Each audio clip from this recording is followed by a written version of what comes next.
Toxic trailer reaction ಮಾಡೋಕ್ಕೆ ತುಂಬ ಅಂದರೆ ತುಂಬ ಎಕ್ಸೈಟಿಂಗ್ ಆಕೈತೇನೆ. ಯಾಕೆ ಅಂತಂದರೆ ಟಿಕೆಟ್ ವರ್ಸಸ್ ರಾಯ ಮತ್ತು 5 ಜನ ಹುಡುಗಿರು ಮೇಯ್ನು ಈ ಮೂವಿ ಕಾನ್ಸೆಪ್ಟು. ಯಾಕೆ ಅಂತಂದರೆ ಬಿಟ್ಟಿರೋ ಎಲ್ಲ ಗ್ಲಿಮ್ಸ್ ಆಗಲಿ ಟೀಸರ್ಸ್ ಆಗಲಿ ಪ್ರತಿಯೊಂದು ಕೂಡ ನೆಕ್ಸ್ಟ್ ಲೆವೆಲ್ಗೆ ಐಪ್ ಮಾಡಿದೆ. ಬಜೆಟು ಕೂಡ ನೆಕ್ಸ್ಟ್ ಲೆವೆಲ್ಗಿದೆ, 800 to 1000 crore. ಅದ್ರ ಜೊತೆಗೆ ಯಶ್ ಅವರ ಏನಿದೆ ಆ ಮಾತು ನೆಕ್ಸ್ಟ್ ಲೆವೆಲ್ಗೆ ಟ್ರೆಂಡ್ ಆಗ್ತಿದೆ. ಯಾಕೆ ಅಂತಂದರೆ ಹೇಳೋ ಒಂದೊಂದು ವರ್ಡು ನೆಕ್ಸ್ಟ್ ಲೆವೆಲ್ಗೆ ತೊಗೊಂಡೋಗ್ತಾರೆ. ಏನು ಗಾಂಧಿನಗರದಲ್ಲಿ ನೆಕ್ಸ್ಟ್ ಲೆವೆಲ್ಗೆ ನಾನು ಮಾಡ್ತೀನಿ ಅನ್ನೋದನ್ನ 100% ಪ್ರೂವ್ ಮಾಡಿದ್ದಾರೆ. ಟಾಕ್ಸಿಕ್ ಮೂವಿ ಗಾಂಧಿನಗರದಲ್ಲಿ ಲಾಂಚ್ ಆಯಿತು. ಅದ್ರ ಜೊತೆಗೆ ಎಲ್ಲರೂ ಕೂಡ ಇಲ್ಲಿಗೆ ಕರೆಸಿದ್ರು. ಸೊ ಅದು ನನಗೆ ಸಖತ್ ಇಷ್ಟ ಆಯಿತು. ಜಾಸ್ತಿ ಟೈಮ್ ವೇಸ್ಟ್ ಮಾಡ್ದಲ್ಲೇ ಬನ್ನಿ ಮ್ಯಾಟ್ರಿಗೆ ಹೋಗೋಣ. ಯಾರು ಚಾನಲ್ಗೆ ಫಸ್ಟ್ ಟೈಮ್ ವಿಸಿಟ್ ಮಾಡಿದ್ರೆ ಪ್ಲೀಸ್ ಸಬ್ಸ್ಕ್ರೈಬ್ ಮಾಡ್ಕೊಂಡು ಸಪೋರ್ಟ್ ಮಾಡಿ ಅಂತ ಹೇಳ್ತಾ ಬನ್ನಿ.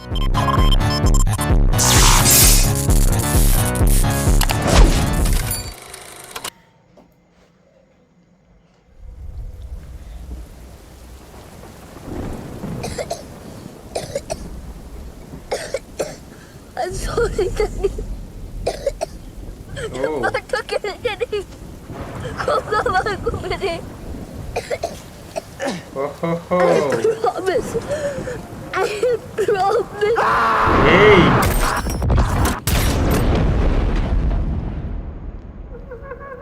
ಏನ್ ಗುರು ಇದು? ಮುಖವಾಡದಿಂದ ಮುಖದ ಮೇಲಿರೋ ದುಃಖನ್ ಬೇಕಾದ್ರೆ ಮುಚ್ಚಿಡ್ಬೋದು. ಹಣೆ ಮೇಲ್ ಬರ್ತಿರೋ ದುರಂತನಲ್ಲ. ಇದಾ ಸ್ಟೋರಿ? ನಿನ್ ಬಿಟ್ಟು ಹೋಗಲ್ಲ ಅಮ್ಮ. ಅವ್ರಿಗೆ ನನ್ ಮುಖ ನೋಡಕ್ ಇಷ್ಟ ಇಲ್ಲ. ಏಯ್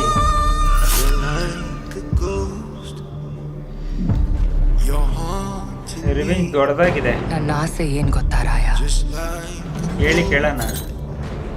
ಇಡೀ ಸಿಟಿನ ನೀನ್ ಆಳ್ಬೇಕು. ನನ್ ಸಿಟಿಗೆ ಬಂದು ನನ್ ಫ್ಯಾಮಿಲಿ ಮೇಲೆ ಕೈ ಇಟ್ಟಿಯಲ್ಲ. ಸಕ್ಕದಾಗಿದೆ. ನಿನ್ ಕೊನೆ ಆಸೆ ಏನು?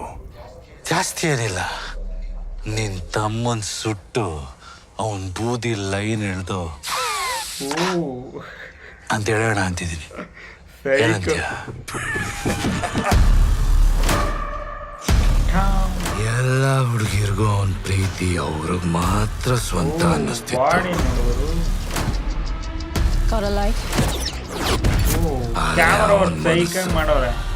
ನಾವು ಯಾವ ಭಾವದ ಬಂಧಕ್ಕೂ ಸಿಗದೆ ಆಕಾಶದ ತರ ಸ್ವಚ್ಛಂದವಾಗಿತ್ತು. ಚಂದವಾಗಿತ್ತು. ಹೆಣ್ಣಿಗೆ ಅಂದ ಇದ್ರೆ ಚಂದ, ಆ ಅಂದನೇ ಆಯ್ದ ಮಾಡ್ಕೊಂಡ್ಬಿಟ್ರೆ ಹೆಂಗೆ ಕಂದ? ಹೆಂಗೆ ಕಂದ ಎಷ್ಟ್ ತಗತ್ಯ? Who the hell are you? I was regular. Who the hell are you? I'm Miss Permanent. Keep your mouth shut! This was supposed to be my fucking fairy tale. ಏನ್ ಗುರು ಇದು?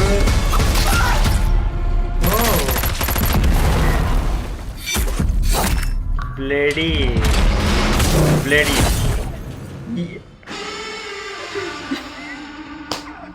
I was hoping to have a civilized conversation. ಯಪ್ಪ Rukmini Vasant fans ಅಂತೂ ಯಾವ ಮೂಲೆಯಲ್ಲಿ ಅಳ್ತಾರೋ ಗೊತ್ತಿಲ್ಲ. Do I look civilized to you? No, ಸಾಧಕ್ ಹೋಗಿಲ್ಲ ಅವರು.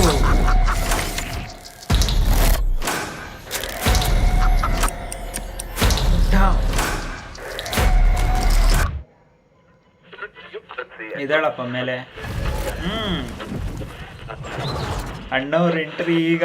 Ticket. Hello, Daddy. Hello daddy.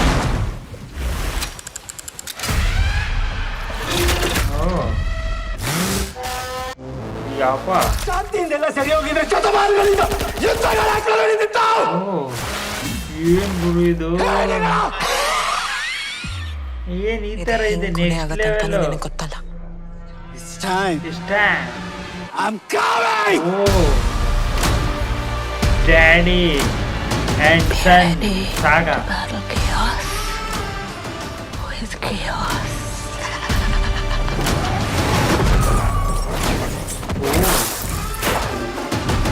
ಯಾರಿಗೂ ನಿನ್ ಮಕ್ಕಳ ಮೇಲೆ ಇಟ್ಕೊಂಡು ಅವ್ನು ಸಾಕು. ನಿನ್ ಜೋಕರ್ ಅಲ್ಲ ಬಾಸ್ಟರ್ಡ್ ಅಂದು. ಯಾರು ಬಾಸ್ಟರ್ಡ್? ಯಾರು ಪ್ರತಿಯಾಗಿಗೂ ಜೋಕರ್? ತಕ್ಕ ಬೆಲೆ ತರಲೇಬೇಕು.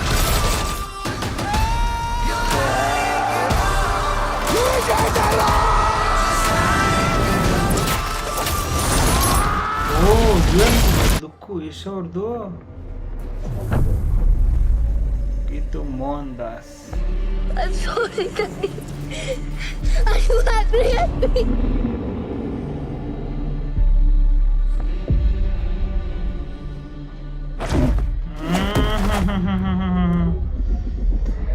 ಮಗ ಹೊಲ್ಟ ನೋಡಿಯಾಕೆ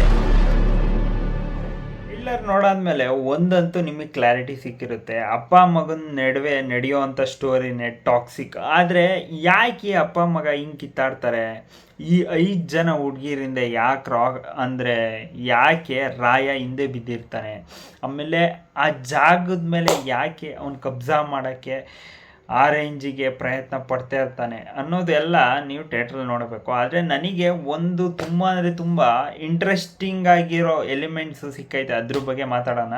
ಸಾಧು ಕೋಕಿಲ ಅವ್ರನ್ನ ನೀವು ನೋಡಿದ್ರೆ ಇಲ್ಲೋ ನನಗಂತೂ ಗೊತ್ತಿಲ್ಲ. ಒಂದು ಜೋಕರ್ ಮುಖಾಂತರದಲ್ಲಿ ಅವರು ಎಂಟ್ರಿ ಆಗ್ತಾರೆ, ಅಂದರೆ ಒಂದು ಸೀನಲ್ಲಿ ಪಟ್ ಅಂತ ಬಂದು ಹೋಗ್ತಾರೆ ಸಾಧು ಕೋಕಿಲ ಅವರು. ಅದು ಬಿಟ್ಟರೆ ನೆಕ್ಸ್ಟು ನನ್ನ ತಲೆನೇ ಕಾಣ್ತಿಲ್ಲ ಇಲ್ಲಿ.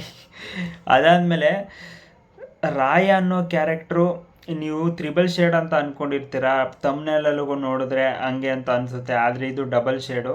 ಅಂದರೆ ಹೆಂಗೆ ಒಂದು ಇಷ್ಟುದ್ದ ಗಡ್ಡ ಬಿಟ್ಕೊಂಡಿದ್ದಾಗಿಂದ ಅಂದರೆ ವಯಸ್ಸಾಗೋವರೆಗೂ ರಾಯ ಹೆಂಗಿರ್ತಾನೆ ಅನ್ನೋದನ್ನ ತೋರಿಸ್ತಾರೆ. ಅದ್ರ ಜೊತೆಗೆ ಅವರ ಮಗ ಅವನ ಮೇಲೆ ರಿವೆಂಜ್ ತೊಗೊಂಡು ಯಾವ ರೇಂಜಿಗೆ ಹೊಡೆಯೋಕ್ಕೆ ಬರ್ತಾನೆ ಅದು ಟಿಕೆಟು. ಸೊ ಅದು ಮೇಯ್ನ್ ಹೀರೋಯಿನ್ ಯಾರಪ್ಪ ಅಂತಂದರೆ ಕಿಯಾರಾ ಅದ್ವಾನಿ ಈ ಮೂವಿಗೆ. ಇದಲ್ಲ ಏಕೆ ಅಂತಂದರೆ ರುಕ್ಮಿಣಿ ವಸಂತ್ ಅಲ್ಲ ಈ ಮೂವಿಗೆ. ರುಕ್ಮಿಣಿ ವಸಂತ್ ಅವರು ಒಂದು ಕ್ಯಾರೆಕ್ಟ್ರಲ್ಲಿ ಬರ್ಬೋದು, ಆದರೆ ರುಕ್ಮಿಣಿ ವಸಂತ್ ಫ್ಯಾನ್ಸು 100% ಮೂಲೆಯಲ್ಲಿ ಕೂತ್ಕೊಂಡು ಅಳ್ತಾ ಇರಬೇಕು, ಆ ರೇಂಜಿಗೆ ಎಲ್ಲ ಬಿಚ್ಚಿ ತೋರಿಸ್ಬಿಟ್ಟವ್ರೆ ಯಶ್ ಅವರು. ಆ ಸೀನ್ ಮಾತ್ರ ಲಿಟ್ರಲಿ ಎಕ್ಸ್ಪೆಕ್ಟ್ ಅಲ್ಲ, ಯಾವನು ಈ ಥರ ಇರುತ್ತೆ ಅಂತಲೇ ಅಂದ್ಕೊಂಡಿರಲ್ಲ, ಆ ರೇಂಜಿಗೆ ಆ ಸೀನ್ ಬಂತು. ಅದ್ರ ಜೊತೆಗೆ ವಿಜುವಲಿ ಸ್ಟಾರ್ಟಿಂಗಿಂದ ಬಿಡ್ಕೊಂಡು ಬರ್ತಾ ಇದ್ದಾಗಿಂದನೂ ವಿಜುವಲಿ ನೆಕ್ಸ್ಟ್ ಲೆವೆಲ್ಗಿದೆ. ಗ್ರಾಫಿಕ್ಸ್ ಆಗಲಿ, ಅದಾದಮೇಲೆ ಕ್ಯಾಮ್ರಾ ವರ್ಕ್ ಆಗಲಿ, ಬ್ಯಾಕ್ಗ್ರೌಂಡ್ ಸ್ಕೋರ್ ಆಗಲಿ, ಪ್ರತಿಯೊಂದು ಕೂಡ ನೆಕ್ಸ್ಟ್ ಲೆವೆಲ್ ಟಾಪ್ ನಾಚ್ ಅಂತ ಹೇಳಬೇಕು. ಆದರೆ ಈ ಸ್ಟೋರಿ ಲೈನಪ್ಪು ತುಂಬ ಅಂದರೆ ತುಂಬ ಕಡೆ ಬಂದಿದೆ. ಯಾವುದು ತಮಿಳಲ್ಲಿ ಬಂದಿದೆ, ಕನ್ನಡದಲ್ಲಿ ತುಂಬ ಅಂದರೆ ತುಂಬ ಜನ ಮಾಡಿದ್ದಾರೆ. ರೀಸೆಂಟಾಗಿ ಧ್ರುವ ಅವ್ರದ್ದು ಯಾವುದು ಮಾರ್ಟಿನಲ್ಲಿ ಡ್ಯುಯಲ್ ಶೇಡ್ ಇತ್ತು, ಆದರೆ ಅದೇ ಬೇರೆ ಥರ ಕಾನ್ಸೆಪ್ಟ್. ಅಂದರೆ ನಾನು ಹೇಳ್ತಾರೆ ಡ್ಯುಯಲ್ ಶೇಡ್ ಇರೋ ಕ್ಯಾರೆಕ್ಟರ್ಸು ತುಂಬ ಅಂದರೆ ತುಂಬ ಕಡೆ ಬಂದಿದೆ. ಆದರೆ ಸ್ಟೋರಿ ಲೈನಪ್ಪು ಯಾವ ಥರ ಹಿಡ್ಕೊಳಂಗಿರುತ್ತೆ ಅನ್ನೋದು ಮೇಯ್ನು, ಗ್ರಿಪ್ ಯಾವ ಥರ ಇರುತ್ತೆ ಅನ್ನೋದು ಮೇಯ್ನ್ ಇಂಪಾರ್ಟೆಂಟು. ಏಕೆ ಅಂತಂದರೆ ರಾಯ ಮತ್ತು ಇದು ಏನಪ್ಪ ಟಿಕೆಟು ಇವರಿಬ್ಬರು ನಡುವಿನಲ್ಲಿ ಯಾರು ಗೆಲ್ಲೋದು ಅನ್ನೋದು ಮೇಯ್ನ್ ಮೂವಿ ಕಾನ್ಸೆಪ್ಟು. ಆದರೆ ಯಶ್ ಅವರು ಒಂದು ಮಾತು ಹೇಳಿರ್ತಾರೆ, ನಾನು ಯಾರನ್ನ ಕಂಪೇರ್ ಮಾಡಿ ಬೆಳೆಯೋಕ್ಕೆ ಹೋಗಲ್ಲ, ನನಗೆ ನಾನೇ ಕಂಪೇರ್ ಮಾಡ್ಕೊಂಡು ಮೇಲೆ ಬರ್ತೀನಿ. ಅದೇ ಥರ ಈ ಮೂವಿ ಅನ್ನಿಸ್ತು ನನಗೆ, ನನ್ನ ಮೇಲೆ ನಾನೇ ಅಂತ. ಏಕೆ ಅಂತಂದರೆ ನನಗೆ ಯಾರೂ ವಿಲ್ಲನ್ ಇಲ್ಲ, ನನಗೆ ನಾನೇ ವಿಲ್ಲನ್ನು ಅಂದ್ಕೊಂಡು ಹೊಡೆಯೋ ಥರ ಇದೆ. ಅದ್ರ ಜೊತೆ ಗಾಂಧಿನಗರದಲ್ಲಿ ಏನು ಮುಂಚೆಗೆ ಹೇಳಿದರು, ಗಾಂಧಿನಗರದಲ್ಲಿ ನಾನು ಕಟೌಟ್ ಮೇಲೆ ಬರಬೇಕು ಅನ್ನೋದು, ಆ ಕಟೌಟು ನೆಕ್ಸ್ಟ್ ಲೆವೆಲ್ಗೆ ಏರಿಸಿದ್ರು. ಅಲ್ಲೇ ಫಿಲಮ್ ಟ್ರೈಲರ್ ಲಾಂಚ್ ಆಯಿತು, ಅಲ್ಲಿಗೆ ಎಲ್ಲರೂ ಕರೆಸಿದ್ರು. ನಾನು ಎಲ್ಲೂ ಹೋಗಲ್ಲ, ನಾನು ಇಲ್ಲಿಗೆ ಕರೆಸ್ತೀನಿ ಅನ್ನೋದು 100% ಪ್ರೂವ್ ಆಯಿತು. ಯಾಕೆ ಅಂತಂದರೆ ಅವರು ಪ್ರೊಡ್ಯೂಸರ್ ಆಗಿರೋದ್ರಿಂದ ಬರಲೇಬೇಕಾಗಿತ್ತು ಎಲ್ಲರೂ. ಸೊ ಬಂದರು, 100% ಅವ್ರ ಮಾತು ಉಳಿಸ್ಕೊಂಡವ್ರೆ. ಇನ್ನೊಂದು ಮಾತು ಹೇಳೋರು, ಈ ಫಿಲಮಿಂದ ಯಾರಿಗೂ ಡಿಸಪಾಯಿಂಟ್ ಆಗಲ್ಲ ಅಂತ. ಆ ಡಿಸಪಾಯಿಂಟ್ ಆಗದಿಲ್ದಿರೋ ಥರ ಫಿಲಮ್ ತೆಗ್ದಿರ್ತಾರೆ ಅನ್ನೋದು ಒಂದು ಕಾನ್ಫಿಡೆನ್ಸ್ ಇದೆ. ಗಡ್ಡ ಲುಕ್ಕು ಒಂಥರ ಡಿಫ್ರೆಂಟ್ ಆಗಿದೆ. ಮತ್ತು ರವಿ ಬಸೂರ್ ಅವರು ಮತ್ತು ತುಂಬ ಅಂದರೆ ತುಂಬ ಜನ ಕೆಲಸ ಮಾಡಿದ್ದಾರೆ. ಬ್ಯಾಕ್ಗ್ರೌಂಡ್ ಸ್ಕೋರು ತುಂಬ ಅಂದರೆ ತುಂಬ ಚೆನ್ನಾಗಿದೆ. ಆದರೆ ಗೀತು ಮೋಹನ್ ದಾಸ್ ಅವರ ಡೈರೆಕ್ಷನ್ ಯಾವ ಥರ ಇರುತ್ತೆ ಅಂತ ನಾವು ನೋಡಬೇಕಾಗುತ್ತೆ. ಕ್ಯಾಮ್ರಾ ವರ್ಕು ನೆಕ್ಸ್ಟ್ ಲೆವೆಲ್ಗಿದೆ, ಪ್ರತಿಯೊಂದು ಕೂಡ ಟಾಪ್ ನಾಚ್ ಅಂತ ಹೇಳಬೇಕು. ಆದರೆ 5 ಜನ ಹೀರೋಯಿನ್ನ ರಾಯ ಯಾವ ರೇಂಜಿಗೆ ರೂಲ್ ಮಾಡವನೆ, ಅವ್ರ ಮಗ ಯಾವ ರೇಂಜಿಗೆ ಹೊಡಿತಾನೆ ಅನ್ನೋದು ಥಿಯೇಟ್ರಲ್ಲಿ ನೋಡಬೇಕು.